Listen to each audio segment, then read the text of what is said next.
Hola, hola, ¿cómo andan? ¿Cómo están? Bienvenidos a otra entrega de Pretextos, el sitio donde la literatura y la historia tienen cabida. El día de hoy voy a inaugurar con este video una nueva lista de reproducción que tiene que ver con la historia de Roma, ¿sí? No voy a ir demasiado en profundidad porque, bueno, estaría varios videos, ¿no? hablando. La idea es hacer un panorama general de lo que es la historia de Roma, tal como la he leído en algunos libros y tal como yo la entiendo, ¿sí? La historia de Roma tiene tres periodos que cada uno, bueno, en el cual podemos encontrar mayor o menor relevancia según nuestras ideas de la historia, según lo que nos guste encontrar y leer en la historia, ¿sí? Que son la reyesía, los siete reyes antiguos, el periodo de la República y eh, el imperio, finalmente, ¿no? Hasta la caída de Roma. La historia total va desde el año 754 o 53 a.C. hasta el año 476 después de Cristo, hecho que sella, digamos, la historia antigua por lo menos de Roma y bueno, con su caída, ¿no? Es la caída del imperio romano de Occidente. Bien, bueno, voy a hacer una breve reseña como les dije.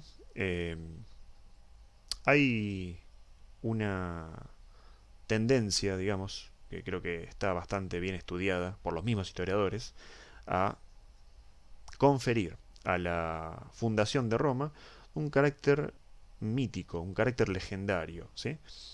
Con esto yo interpreto que los historiadores dicen o intentan señalar que no sabemos si Rómulo y Remo existieron. ¿Sí? Más allá de la leyenda de la loba, el escudo, ¿no? Si les gusta el calcio, están en el escudo de la Roma, ¿no? Justamente, ¿no? Esa loba que está amamantando a dos niños, bueno, a dos jóvenes, esos dos jóvenes son Rómulo y Remo, ¿sí? Em, entonces, ya en esa mítica y legendaria fundación de la ciudad, para mi gusto, y es mi interpretación, encontramos la clave de lo que sería después la sangrienta historia de Roma. ¿Sí? ¿Por qué lo digo? Porque en el proceso de la demarcación de la ciudad, del perímetro de la ciudad, Remo comete una imprudencia, digamos así, y entonces Rómulo se encoleriza y mata a Remo. ¿Sí? Esto este tema del fratricidio, ¿no? de un hermano matando a otro, no aparece solamente en la Biblia con Caín y Abel. Evidentemente es una imagen, un tópico, si quieren, un tema que se repite en diferentes lugares. Bueno, uno de esos lugares es justamente el inicio de la historia de Roma. ¿Sí? Roma tuvo entonces en su primer periodo, como les decía, una serie de siete reyes. Algunos fueron latinos, otros fueron etruscos, ¿no? Y va entonces desde Rómulo hasta eh, Tarquino el Soberbio. ¿Sí? Es decir, desde el año 754-53 a.C. hasta el año 509 a.C., la tradición histórica de Roma, tanto los historiadores antiguos como los modernos, los que he leído yo, digamos, ¿no? Eh, nos alcanzan entonces esta imagen. ¿Sí? Roma comenzó siendo una monarquía. ¿Sí? ¿Por qué les digo esto? Porque más adelante va a tener cierto peso. ¿M? Entonces, cada uno de estos reyes eh, fue proveyéndole al pueblo lo que necesitaba, ¿no? La seguridad, la comida, se fueron forjando alianzas entre los pueblos y las comunidades, las comarcas más cercanas. Tengamos en cuenta que la expansión de Roma no llevó un año, ¿no? De ahí creo que la frase, Roma no se construyó en un día, ¿no?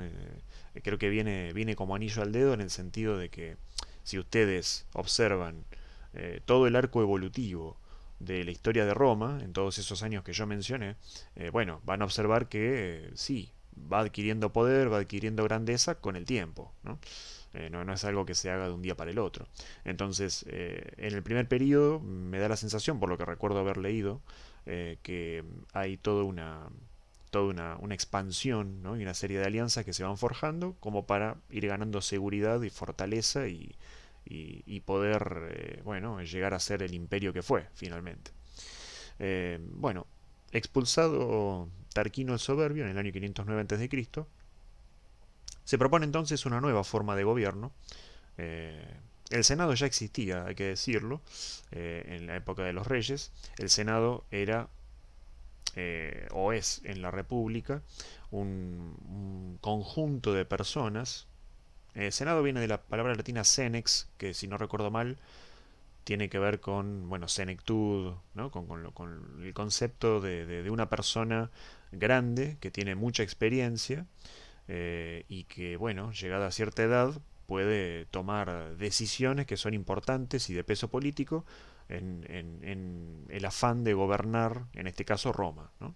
Entonces, durante la República, digo, me da la sensación, por lo que he leído y lo que recuerdo, que el Senado, como instrumento político, llamémosle así, adquiere una mayor relevancia, ¿sí? Ya no hay reyes, el, el pueblo aborrece justamente la palabra rey por todo lo que había pasado antes, ¿no? Con Tarquino el Soberbio. Entonces aparece la figura del cónsul, ¿sí? Hay dos cónsules que tienen el poder de, digamos, el poder no solo político, sino también militar, ¿sí? Y entonces se reordena un poco el tablero político y empieza entonces en Roma otra nueva etapa, digamos, ¿no? Otra nueva etapa histórica. Una etapa que, hay que decirlo también, para mí una de las más interesantes de las tres, ha podido regalarnos páginas gloriosas en la historia, ¿no? Las batallas contra Pirro, por ejemplo, las batallas contra Aníbal, ¿sí? Las famosas guerras púnicas, ¿no?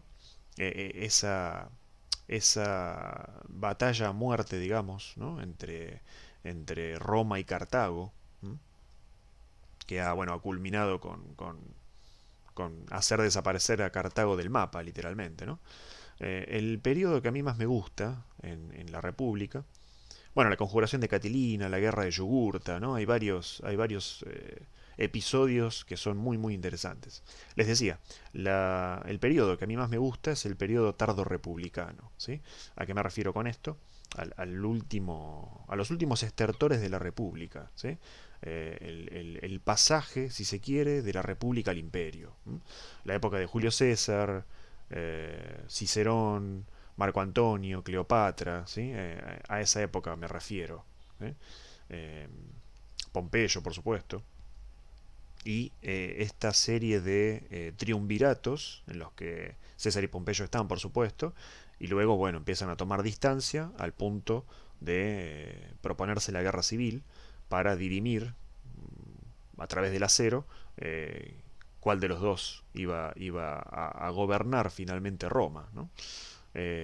Aquí hay preguntas que me resultan interesantes, ¿no? Por ejemplo, los pensaba esta semana mientras terminaba de ver la primera temporada de Roma, ¿no? Esta serie de HBO del 2005. Muy, muy interesante porque justo abarca ese periodo. Digo, me preguntaba, por ejemplo, si la República termina cuando César descubre, o le dan, mejor dicho, a César en Egipto, la cabeza cortada de Pompeyo, o si la República termina con la batalla de Farsalia, no sé, o si la República termina cuando, no sé, se derrama la última gota de sangre del último pompeyano eh, al momento de vengar, digamos, Augusto la, la ejecución o el asesinato en el Senado de su tío, ¿no? De Julio César. Bueno, no lo sé, pero lo cierto es que ya en Julio César hay una superposición de poderes que si bien podríamos no llamarlo rey, digamos, no deja de ser una persona que podría llamarse tranquilamente un tirano, ¿sí? Eh, entonces, a partir de la muerte de Julio César, ya se instaura la tercera etapa, que es la del imperio, ¿sí? Y aquí hay algo interesante. Ya seguramente comentaré cuando lo relea las vidas de los 12 Césares, ¿no? De este autor que creo que es Suetonio. Eh, Cómo los periodos de gobierno dependieron en el imperio un poco de la personalidad del sujeto que gobernaba, ¿sí? no era lo mismo Nerón que, no sé, que el mismo Augusto, ¿no? Que trajo la Pax Romana, ¿no? Que aquietó un poco las aguas después de la Guerra Civil, un periodo de muy buen florecimiento, ¿no? Económico, por ejemplo. Eh, y bueno, así le puedo nombrar varios ejemplos, ¿no? Eh, Creo que de alguna manera se da el caso de un desgaste, ¿no? de las instituciones y creo que uno de los grandes temas durante el imperio es, al margen de cuántos más se podría expandir el imperio romano justamente, es, decía, la lucha contra el bárbaro, ¿no? Creo que uno de los temas que aparecen con bastante frecuencia, con bastante asiduidad, más allá de Atila lo digo, diferentes, es el tratamiento de las diferentes tribus bárbaras, ¿no? ¿Qué hacemos? ¿Les damos oro? ¿Los repelemos? ¿Construimos muros para que no invadan los territorios de Roma? ¿Les ofrecemos tierras? ¿Los hacemos ciudadanos romanos? Y entonces de alguna manera absorbemos su cultura. No lo sé, es un gran problema, ¿no? Que me parece que es interesante poder observarlo. Bueno, lo cierto es que en algún determinado momento, ¿no? Año 476, creo que los historiadores están de acuerdo, ¿no? Después de Cristo, ya hay una caída que es absolutamente oficial desde un punto de vista histórico, fáctico, de Roma como imperio, ¿sí? Se fragmenta el imperio, hay una serie de invasiones, como ellos decían, los romanos, ¿no? Bárbaras, de diferentes tribus, ¿no? Germánicas y de otros lugares, y entonces, de alguna manera, bueno, ya se pierde un poco la unidad política, monetaria, de comercio, ¿sí? Lingüística inclusive, de que antes había funcionado como el imperio, ¿no? El grandioso imperio de Roma. Bueno, la recomendación que les hago, si quieren leer una introducción a la historia de Roma, les recomiendo esta de Indro Montanelli. ¿Sí? Es muy interesante, está muy bien escrita, es ágil, liviana, hasta simpática si quieren, y bueno, siempre la recomiendo para aquellos que quieran comenzar a explorar la historia de Roma. Bueno, espero que les haya gustado y nos vemos en el próximo video. Que estén muy bien.